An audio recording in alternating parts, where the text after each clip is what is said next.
உலகெங்கிலும் நடக்கும் முக்கிய நிகழ்வுகளை குறுஞ்செய்தி வடிவத்தில் தெரிந்து கொள்ள ஆதன் செயலியை டவுன்லோட் செய்யுங்கள். ஆதன் செயலியை டவுன்லோட் செய்ய டிஸ்கிரிப்ஷனில் உள்ள லிங்கை கிளிக் செய்யவும். உயிர் என்ன செய்யணும்? உள்ளுக்குள்ள அடங்கிடணும், உடம்புக்குள்ள அடங்கிடணும். அந்த உயிரடக்கம் என்பது உடம்புக்குள்ளே நிகழ்ந்து விட்டால் இந்த உடம்பு அழுகாது, புழுக்காது, விரைக்காது, சிதையாது. அப்போ நோயற்ற முதுமையற்ற மரணமில்லா பெருவாழ்வு என்பது மானிடத்தின் பிறப்புரிமை. அகத்திய பெருமான் ஏதோ சம்மட்டி வச்சு உச்சந்தலை அடிச்ச மாதிரி சொல்றாரு. மானிடனாய் பிறந்தக்கால் சாகாத கல்வி வேண்டும், அகுதி இல்லையேல் மாடண்ட ஜென்மமாமை. என்னோடு சிந்திர்மின் என்மார்க்கும் இறப்பை ஒழிக்கும் சன்மார்க்கும். அதற்கு இந்த காயத்தை சுத்தி பண்ணி சித்தியாக்கி கொள்ள வேண்டும். வாத தோஷம், பித்த தோஷம், கபதோஷம், மூத்தோஷங்களை நம்ம என்ன செய்யணும்? முதல்ல நீக்கணும். இரும்புல கூட தங்க இருக்கு, இரும்புலோட அழுக்கு போயாச்சுன்னா அது என்ன சமயம்? அது வந்து ஒரு மெட்டீரியலா இல்லை உடம்புக்கு உண்டான பயிற்சி முறையாது? இது ஒரு பயிற்சி முறை, வாழ்வியல் ஒழுக்கம். அந்த உடற்பயிற்சிகள் அது நம்மளுடைய ஞானாலய வள்ளலார் கோட்டத்தில் இலவசமாக பயிற்றுவிக்கப்படுகிறது. காய்ச்சி பண்றவங்களுக்குலாம் ஜிம்முக்கு போகாமலே என்ன செஞ்சிடும்? உடம்பு அப்படி மஸ்குலர் பாடின்னு சொல்லுவாங்க. இந்த சிவபெருமான் உடம்பு அப்படி காட்டுவாங்க, அப்படி கட்டையா அப்படியே விடுதிருக்கும். அந்த மாதிரி பருத்த சரீரம் உள்ளவங்க கூட காய்ச்சி பண்ணியாச்சுன்னா ஒரு 144 நாள்ல அந்த உள்ள ஊழ சதைகள், கொழுப்புகள், கழிவுகள் அத்தனையும் காணாம போய் இப்படி வைரம் பாய்ந்த உடம்பாக என்ன செஞ்சிடும்? ஆதன் ஆன்மீக நேயர்கள் அனைவருக்கும் பணிவான வணக்கமும் மனம் நிறைந்த வாழ்த்துக்களும். என் வாழ்க்கையில் ஏன் இவ்வளவு கஷ்டம் அப்படிங்கிறது குறைஞ்சிட்டு வருது.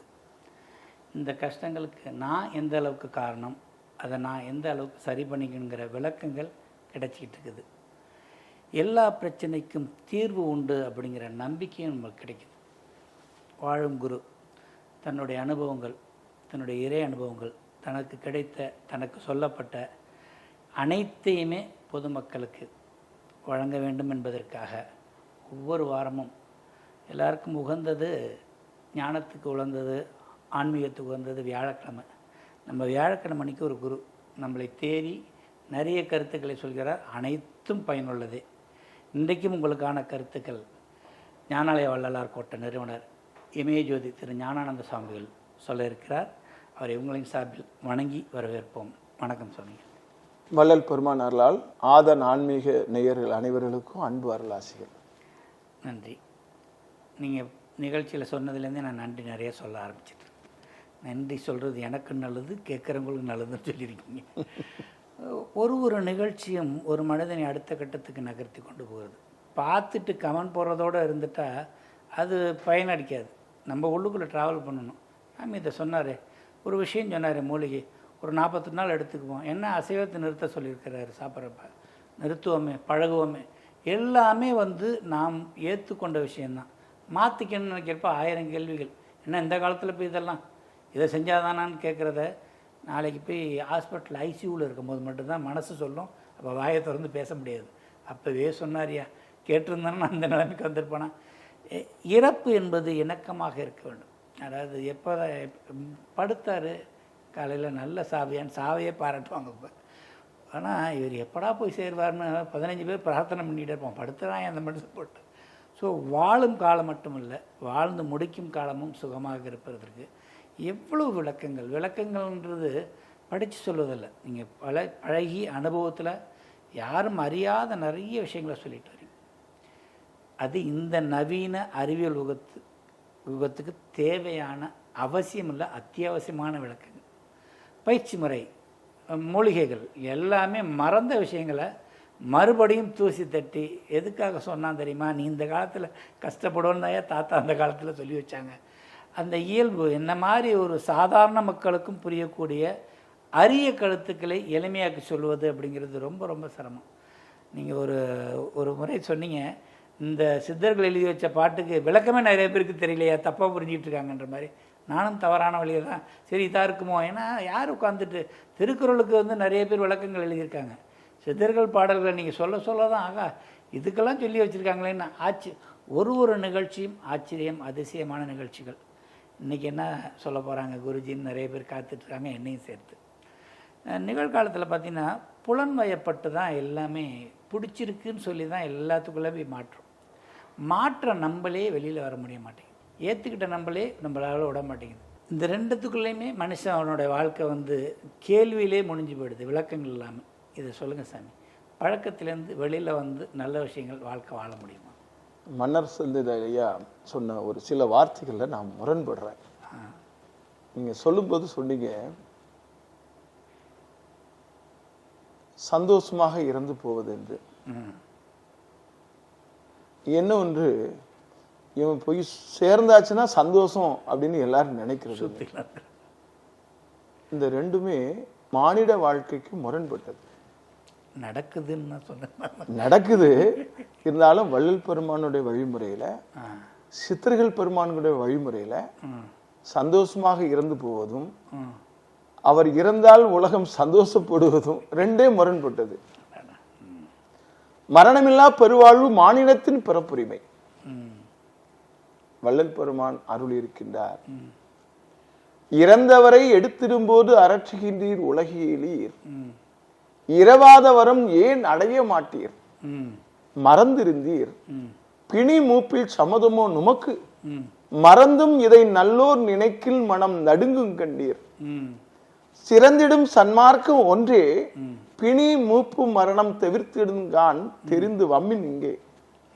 பிணி மூப்பு மரணம் தவிர்த்திடுங்கான் தெரிந்து வம்மின் இங்கே அழைக்கிறார். அது அடுத்த பிறவில எழுத்த இப்பிறப்பில் தானே நித்திய மெய்வாழ்வு பெற்றிடலாம், பேரின்பம் உற்றிடலாம் விரைந்தே அப்படிங்கிற. வந்தவரெல்லாம் தங்கி விட்டால் பூமியில் இடமே எதுன்னு சொல்றாங்களே. ஆனா இந்த உடம்பை மண்ணோடு மண்ணாக மக்கி போக வைப்பதற்கும் விண்ணோடு விண்ணாக அணு அணுவாக கலக்க வைப்பதற்கும் பெரிய முரண்பாடுகள் இருக்குது. மரணம் என்பது உடல் வேற உயிர் வேக தனியாக பிரிவது. உடல் வேற உயிர் வேற தனியாக பிரிந்தால் அந்த உடம்பு விரைக்கும், அழுகும், நாரும், புழுக்கும், சிதையும். உயிரில் உடம்பு உயிரில் அடங்கி, உயிர் என்ன செய்யணும், உள்ளுக்குள்ள அடங்கிடணும், உடம்புக்குள்ள அடங்கிடணும். அந்த உயிரடக்கம் என்பது உடம்புக்குள்ளே நிகழ்ந்து விட்டால் இந்த உடம்பு அழுகாது, புழுக்காது, விரைக்காது, சிதையாது. இவர்களை ஜீவன் முக்தர்கள் என்று சொல்வார்கள். இதற்கு அடுத்த நிலை என்பது விதேக முக்தர்கள்.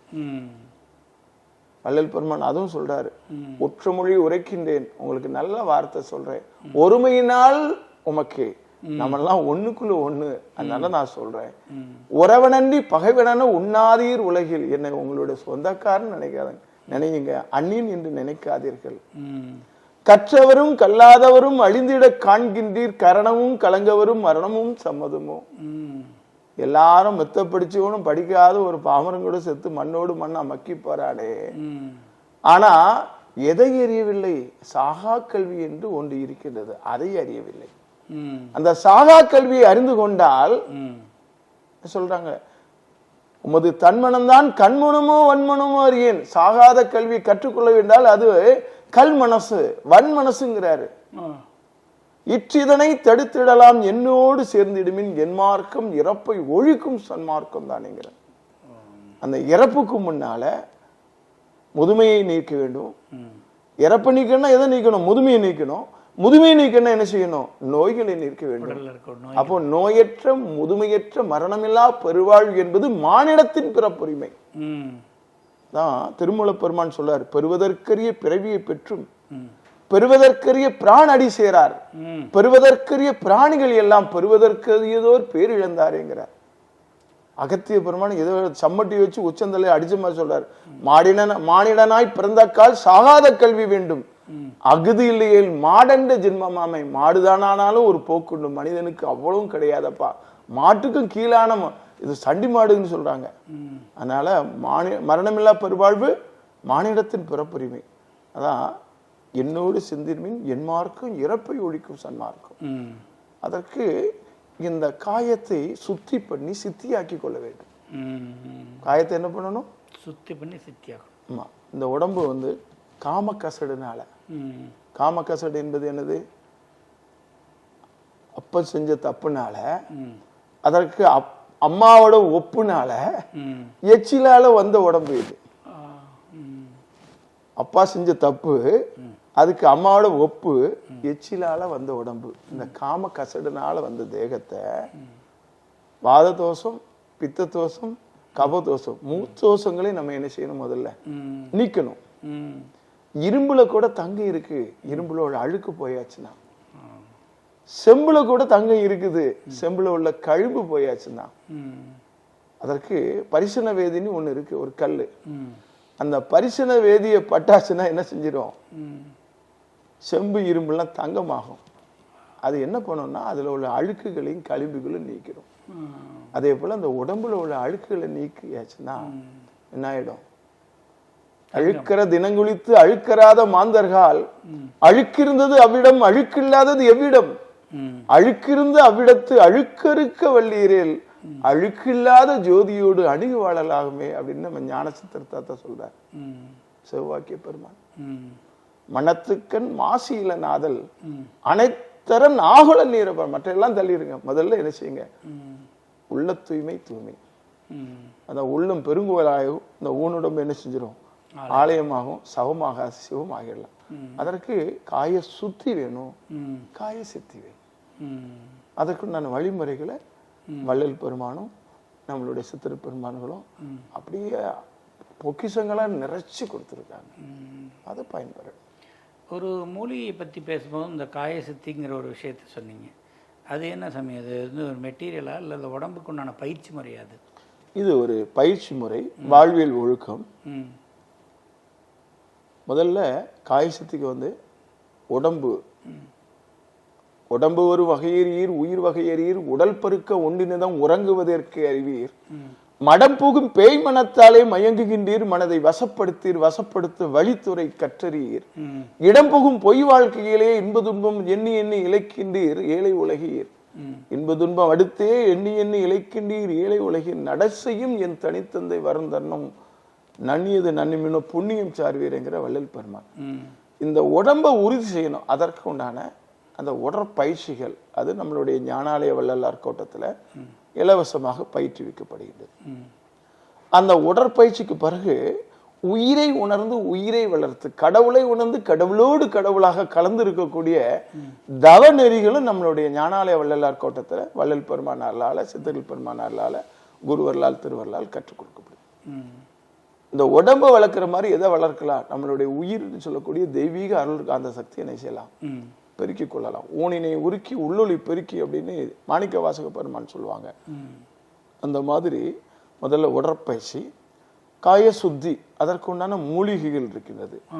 அந்த மூலிகைகள் மூலமாக காய சுத்தி பண்ணியாச்சுனாலே, காயம்னா உடம்பு சுத்தி பண்றது.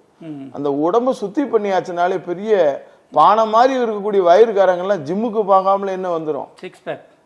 பேக் வந்துடும். ஜிம்முக்கு போகாமலே. அதுக்காக நீங்க தனியாலாம் என்ன செய்ய வேண்டியதில்லை, போக வேண்டியதில்லை. நம்ம உடம்பு நீங்க ஏற்கனவே பார்த்துருக்கீங்க. அதாவது இந்த ஜல்லிக்கட்டு காலைக்கு எது அழகு? திமிழ் அழகு. அதே போல ஆணுங்க என்ன செய்யணும்? அங்க திமிழ் புடைச்சிருக்கும். காய்ச்சி பண்றவங்களுக்கு எல்லாம் ஜிம்முக்கு போகாமலே என்ன செஞ்சிடும்? உடம்பு அப்படி மஸ்குலர் பாடின்னு சொல்லுவாங்க. இந்த சிவபெருமான் உடம்பு அப்படி காட்டுவாங்க. அப்படி கட்டையா அப்படியே விடுதிருக்கும். அந்த மாதிரி இந்த காயை சுத்தி பண்ணும்போது, அதாவது பருத்த சரீரம் உள்ளவங்க கூட காய் சுத்தி பண்ணியாச்சுன்னா ஒரு 144 நாள்ல அந்த உடம்புலாம் என்ன ஆயிடும்? அந்த உள்ள ஊழ சதைகள், கொழுப்புகள், கழிவுகள் அத்தனையும் காணாம போய் இப்படி வைரம் பாய்ந்த உடம்பாக என்ன செஞ்சிடும்? இறுகிறோம். ஆனா உடம்பு வன்மையா இருக்கும். ஆனா தோல் பட்டு போன்ற மென்மையா இருக்கும். மென்மையில் வன்மையும் வன்மையில் மென்மையும் அன்னுர வகுத்து அருட்பெருஞ்சோதின்னு வள்ளல் பெருமான் சொல்லாரு. அதனால தோல் மென்மையா இருக்கும். ஆனா உடம்பு எப்படி இருக்கும்? வைரம் பாய்ந்த உடம்பாவது வன்மையா இருக்கும். அதற்கு அந்த காய சுத்திலே அது நடக்கும். அதாவது மிகினும் குறையினும் நோய் செய்யும். இந்த 4448 நோய்களுக்கும் காரணம் என்னன்னா அந்த 3 வகையான தோஷங்கள் தான். அந்த முத்தோஷங்கள் என்ன செஞ்சிடும்? நீங்கிரும். நீங்கின பிறகு அந்த காயசித்திக்கு உண்டான மூலிகைகள் இன்னும் அதை வலிமைப்படுத்தக்கூடிய மூலிகைகள் இருக்கு. அதை எடுத்தாச்சுன்னா உடம்பு என்ன செஞ்சிடும்? வலிமையாகிறோம். ஒரு சின்ன உதாரணத்துக்கு மிளகு இருக்கு. மிளகு 10 மிளகு கையில இருந்தா பகைவன் வீட்டுல கூட என்ன செய்யலாம்? உணவு எடுத்துக்கலான்னு சொல்லுவாங்க. விஷத்தை முறிக்கும் தன்மை. ஏன்னா பகைவனு பல்லாண்டு காலம் வாழ்க்கைன்னு சொல்லி உணவு கொடுப்பாங்களா என்ன, சீக்கிரம் போய் சேரட்டோன்னு நஞ்சு கலந்து கொடுப்பாங்க. இப்போ நிறைய நாட்டில் சொல்லிக்கிட்டு இருக்காங்க ஸ்லோ பாய்சன் ஸ்லோ பாய்சன்.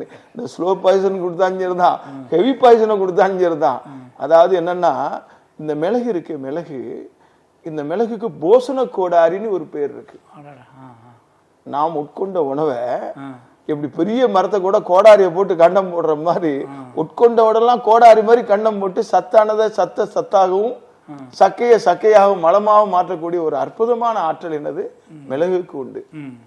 அந்த மிளகு நம்ம உடம்புல ரத்தத்துல அந்த ஆக்சிஜன் லெவலை அதிக லெவலில் படுத்தும், நஞ்சுகளை முறிக்கும். நம்ம உடம்புல உள்ள ராஜ உறுப்பு என்னன்னு கேட்டீங்கன்னா மூளை பிரதானம். இன்சான் உடலுக்கும் சிரசே பிரதானம். அந்த மூளை சரியா வேலை செய்யணும்னா, நம்ம உடம்புல இருதயம் சரியா செயலாற்றணும்னா, நம்மளுடைய பித்தம் இருக்கு இல்லையா, அதாவது நம்மளுடைய மண்ணீரல் கல்லீரல்லாம் இருக்கு பார்த்தீங்கன்னா, அந்த ஈரல், இந்த லிவர்னு சொல்லுவாங்க, அது சரியாக இயங்கணும். அந்த லிவரை சரிப்படுத்தக்கூடிய மூலிகை பேர் தான் என்னது மிளகு. அந்த மிளகு என்ன பண்ணணும் அப்படின்னா, நல்ல பரு மிளகாய், நல்ல மிளகை தேர்ந்தெடுத்து முதல்ல வந்து கண்டு ஈனாத, அதாவது கிடாரின்னு சொல்லுவாங்க, கண்டு ஈனாத பசு, அத கிடாரின்னு சொல்லுவாங்க. அதோடைய சிறுநீர்ல ஒரு நாள் ஃபுல்லா ஊற போடணும். ஊற போட்டு மறுநாள் என்ன செய்யணும், எடுத்து கைனால கசக்கிட்ட மேல உள்ள தோல் போயிடும். அப்புறம் நிழல் வளர்த்தெல்லாம் வளர்த்திடணும். வளர்த்தின பிறகு இந்த வாழை மரத்தை வெட்டினா அடிமரத்துல உள்ள வேர்ல இருந்து ஒரு குழி தோண்டி வச்சா அதுல நீர் வரும். அந்த நீர்ல எடுத்து ஒரு நாள் இரவு ஃபுல்லா ஊற வைக்கணும். மறுநாள் அதை எடுத்துடணும். அப்புறம் பசும்பால்ல என்ன செய்யணும், ஒரு நாள் ஃபுல்லா ஊற வைக்கணும், மறுபடியும் எடுத்துடணும். அப்புறம் மோர்ல ஒரு நாளை ஃபுல்லா என்ன செய்யணும், ஊற வைக்கணும். அதுக்கு பிறகு அதை என்ன செஞ்சிடணும், எடுத்துடணும். அப்புறம் இளநீர்ல ஒரு நாள் ஃபுல்லா என்ன செய்யணும், ஊற வைக்கணும், மறுபடியும் எடுத்துடணும். எடுத்து நல்ல நிழல் வளர்த்தல, வெயில்ல காய வைக்க கூடாது, நிழல்ல காய வைத்து அதை கண்ணாடி பாட்டில அப்படி போட்டுக்கிட்டு தினம் தினம் ஒரு 5 மிளகு, மிளகு வந்து முழுசாதான் இருக்கும், 5 மிளகு, 5 மிளகு கொஞ்சோட நாட்டு சர்க்கரை கலந்து எடுத்தாச்சுன்னா உடம்பு அப்படி வைரம் பாய்ந்த உடம்பா இருக்கும். கண்ணுல மின்னல் அடிக்கும். இந்த லிவர் தான் கண் பார்வைக்கும் நம்மளுடைய இருதய செயல்பாட்டுக்கும் நிறைய உடம்புல உள்ள இயக்கங்களுக்கும் அடிப்படை ராஜ உறுப்பாக எது இருக்குன்னா நம்மளுடைய லிவர் தான் இருக்கு. அது அற்புதமா செயல்படுத்தும். இந்த காய சித்திக்குன்னு இந்த உடம்பு வந்து அழியாத உடம்பாக, அழியுடம்பை அழியாமையாக்கும் வகையறிங்கிறார் வள்ளல் பெருமான். அழியாத உடம்பா மாத்துறதுக்கு உண்டான நிறைய காய சித்திக்கு உண்டான மூலிகைகள் இருக்கு. அதை எடுத்தாச்சுன்னா என்னது, எத்தனை கோடி யுகங்களோ கூட என்ன செய்யலாம், வாழலாம். வாழ்க்கையில வந்து நோயற்ற வாழ்வுங்கிறது பெரிய செல்வம். எவ்வளோ காசு இருந்தும் அனுபவிக்கிறதுக்கு உடம்பு முடியாமல் போய் படுத்துட்டு நல்லா நினைச்ச சாப்பிட முடியல, நினைச்ச இடங்களுக்கு பயணிக்க முடியல, இவ்வளோ வாழ்க்கையை சுருக்கிட்டு இருக்கிறாங்க. இந்த விஷயங்கள்லாம் கேள்விப்படும் போது இதை நம்ம பயன்படுத்திக்கிற ஆசை வரும். அப்போ அந்த வாட்ஸ்அப்பில் தெரிவிக்கும் போது நீங்கள் இதுக்கு வந்து இதை நீங்கள் வந்து சப்ளை பண்ணக்கூடிய பொசிஷன் இருக்கும். இல்லை, அவசியம். அதற்கு நம்ம வள்ளல் பெருமான் நம்மளை கருவியாக அதற்கு தான் வச்சிருக்கிறார். யான் பெற்ற இன்பம் பெருகை வையகம். அதே போல என்னன்னு கேட்டீங்கன்னா, என்றைக்கு நம்ம உடம்புக்கு நமக்கு பாரம் ஆச்சுதோ அன்னைக்கு உலகத்துக்கு நம்ம பாரம், உலகம் நமக்கு பாரம். இது ப்ராசஸிங் டைம் இருக்குல்ல சாமி, இதை செய்யறதுக்கு நேரங்காலங்கள்லாம் இருக்குல்ல இருக்குது. அவங்க முன்னக்கூட்டியே சொல்லியாச்சுன்னா அவங்களுக்காக நம்ம வேணும் நம்ம அன்பர்களை வச்சு என்னைக்கு வேணுமோ அவங்க சொல்லிட்டாங்கன்னா அதுலேருந்து ப்ராசஸ் ஸ்டார்ட் பண்ணி கொடுக்கலாம். ஏன்னா இயற்கையில் வளர்த்தணுன்றீங்க, இவ்வளோ விஷயங்கள் நடக்கணும், ஆனால் எல்லாம் அவங்கள்ட்ட அவைலபிள் இருக்குதுங்கிறது ஒரு தடவை நம்ம ஒரு கருவி தான். ஒரு மூலிகையை தேடும்போது ஒருத்தர் கதவை தட்டி நின்று இது மாதிரி ஒரு மூலிகை இருக்குன்னு சொன்ன அதிசயம்லாம் நிகழ்ச்சியில் நீங்கள் பகிர்ந்துருக்கீங்க. அதாவது உங்களோட எண்ணங்கள் எல்லாமே நாட்டு மக்கள் நலம் பெற வேண்டும், ஆரோக்கியமாக இருக்கணும், ஆனந்தமாக இருக்கணுங்கிற அந்த எண்ணத்தை தான் நீங்கள் எங்கெல்லாம் போகிறீங்க விதைச்சிட்டு வரீங்க. எல்லாம் கேட்குறது சாமி ஒரு முறையாவது நாங்கள் நேரில் பார்த்துருவோமான்ற விஷயம். அதை கூடிய விரைவில் அதுக்கும் நான் உங்களுடைய அனுபவியின் பேரில் ஒரு முறை சாமியை சந்திக்கிறதுக்கு உண்டான ஏற்பாடுகள்லாம் அதன் மூலியமாக செய்கிறதுக்கு நம்ம ஏற்பாடு பண்ணிட்டு இருக்கோம். அது வள்ளல் பெருமானுடைய வழிகாட்டுமுன் வாழ்ந்து காட்டுன்னு சொல்லுவாங்க. சரிங்க. இந்த கண்ணை வச்சு மனசை படிக்கலாம், இந்த கண்ணை வச்சு உடலை படிக்கலாம். இந்த கண்ணுக்கு பேரு நகைக்கண். பாத்தீங்கன்னா இந்த நகம் எப்படி இருக்கும், இந்த பேபி பிங்க்னு சொல்லுவாங்க. இந்த நகத்துல ஒரு சைனிங் இருக்கும் பாருங்க. அப்புறம் உள்ளங்கை எப்படி இருக்குன்னா ஒரு குழந்தையோட கை மாதிரி இருக்கும். இதுக்காக நீங்க தலைகீழ நிற்க வேண்டியதில்லை, மூக்கால தண்ணி குடிக்க வேண்டியதில்லை, ஒத்த காலில் நிற்க வேண்டியதில்லை. உங்களுடைய பழக்க வழக்கங்களை சற்றே மாற்றிக்கொண்டால் சாத்தியம் சத்தியம். ஆசை உண்டேன் விரைந்து வம்மின்னி வள்ளல் பெருமான் அழைக்கிறார் உங்களை. அதே தான் நாங்களும் சொல்கிறோம். நிகழ்ச்சியை பார்த்துட்டு அலட்சியப்படுத்துகிறாங்க. இன்னைக்கு ஆரம்பித்தா இன்னையிலேருந்தே உங்களுக்கு தீர்வு ஆரம்பிச்சிருது. ஏன்னா நாளைய வரைக்கும் கெடுத்துக்கிட்டா இன்னும் கொஞ்சம் ஜாஸ்தியாக தான் அந்த ஃபைல் ஜாஸ்தி ஆகிட்டே இருக்கும்.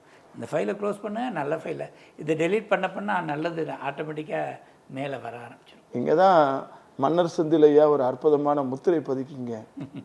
அதாவது என்னன்னா, நாளை என்பது கோழையின் வார்த்தை. ஒன்றே செய்யுங்கள், அதுவும் நன்றே செய்யுங்கள், அதுவும் இன்றே செய்யுங்கள், அதுவும் இக்கணமே செய்யுங்கள். வருகணத்து வாழுமோ வீழுமோ இந்த மலக்கூடு, வருகணத்து வாழுமோ வீழுமோ இந்த மலக்கூடு இந்த அறிஞலெல்லாம் வருந்த கேட்டுன்னு சொல்றாங்க. இந்த உடம்பு மண்ணோடு மண்ணா மக்கி போகக்கூடாது. பொன்னாக பொன்னுடம்பெனக்கு பொருந்திடும் பொருட்டாய் என்னுளங்கலந்த எந்தனி அன்பே அப்படின்னு வள்ளல் பெருமானுடைய அனுபவம் உங்களுக்கு எல்லாருக்கும் கிடைக்கிறதுக்கு வள்ளல் பெருமான் நமக்குள்ள என்றைக்கும் இருந்து அருள் பாலித்துக் கொண்டே இருக்கிறார். நானும் அறிவு போல் நேயர்களுக்கு வந்து சேர்ந்தது. நேயர்கள் சார்பில் உங்களுக்கு 100 நன்றிகள் சொல்கிறேன். ஏன்னா எனக்கு நல்லதுங்கிறதுனால நன்றி நன்றி நன்றி, மிக்க நன்றி சமயம். அனைத்து ஆதன் ஆன்மீக நேயர்களுக்கும் வள்ளல் பெருமான் அருளால் அந்த கோடி அன்பு அருளாசிகள். நேயர்களே, ஒவ்வொரு முறை சொல்வது போல் வழக்கம் போல் இந்த நிகழ்ச்சின்னு சொல்கிறது மாதிரி இல்லை. இந்த நிகழ்ச்சியும் வாழ்க்கையை அடுத்த கட்டத்துக்கு கொண்டு போகிறதுக்கு நான் நிறைய விஷயங்களை சொல்லிட்டு வந்திருக்கேன். குருஜி வந்து ஒரு விஷயங்களும் ஒவ்வொரு மனிதன், நான் வந்து ஃபுல்லாக ஐடி ஃபீல்டில் இருக்கேங்க, எனக்கு வந்து ஃபுல்லாக ஃபிசிக்கல் ஒர்க்கு தாங்க, எனக்கு மென்டலி ஒர்க்கு, இதெல்லாம் கிடையாது. எல்லாமே இதுக்குள்ள தான் அடங்குறீங்க. என்ன பிரச்சனை தீர்வு என்கிட்ட இருக்குது. தப்பான கதவை தட்டிட்டு திறக்கலைன்னு வருத்தப்படாதீங்க. தீர்வு இல்லாத பிரச்சனைகளே இல்லை. நீங்கள் எங்கே தேடுறீங்கன்றதை பொறுத்து தான் இருக்குது. தேடுதலை இங்கிருந்து தொடங்குங்க, மாற்றத்தை உணர்வீர்கள்.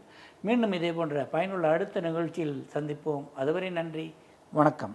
அருட்பெருஞ்சோதி மகா ஞான தீபம் ஏற்றும் விழா. இமய ஜோதி திரு ஞானானந்தா சுவாமிகளுடன் ஓர் ஆன்மீக பயணம் 2024 ஆகஸ்ட் மாதம் 15ஆம் தேதி செவ்வாய்க்கிழமை முதல் 28ஆம் தேதி புதன்கிழமை வரை 15 நாட்கள் பயணம். ஆகஸ்ட் மாலை 15 வடலூரில் இருந்து இந்த புனித யாத்திரை துவங்கி ஹரித்வார் தரிசனம், வசிஷ்ட மகரிஷி குகை தரிசனம், கேதார்நாத் தரிசனம், அகத்திய பெருமான் தரிசனம், அத்ரி மகரிஷி பர்வத தரிசனம், அருட்பெருஞ்சோதி மகா ஞான தீப தரிசன வழிபாடு, பத்ரி நாராயணன் ஆலய தரிசனம், காக புஜண்ட மகரிஷி பர்வத தரிசனம், மகா அவதார் பாபாஜி குகை தரிசனம், ரிஷிகேஷ் தரிசனம் இவை அனைத்தையும் முடித்து ஆகஸ்ட் 29 இந்த புனித யாத்திரை முடிவடைகிறது. மேலும் தகவல்களுக்கு கீழே கொடுக்கப்பட்டுள்ள எண்ணை தொடர்பு கொள்ளவும். ஞானாலயா வள்ளலார் கோட்டம் சார்பாக நடைபெறும் தியானம், யோக பயிற்சிகள் மற்றும் அவர்கள் நடத்தி வரும் மருத்துவமனையில் தரப்படும் சிறப்பு சிகிச்சைகள் குறித்தும், மாணவர்களின் நினைவாற்றல் மேம்படுத்த அவர்களின் சிறப்பு தயாரிப்பு மருந்துகள் பற்றி முழு விவரங்கள் தெரிந்து கொள்ள 9789766609 என்ற எண்ணிற்கு வாட்ஸ்அப் செய்யவும். வாட்ஸ்அப் மூலமாக உங்களுக்கு பதில் தரப்படும்.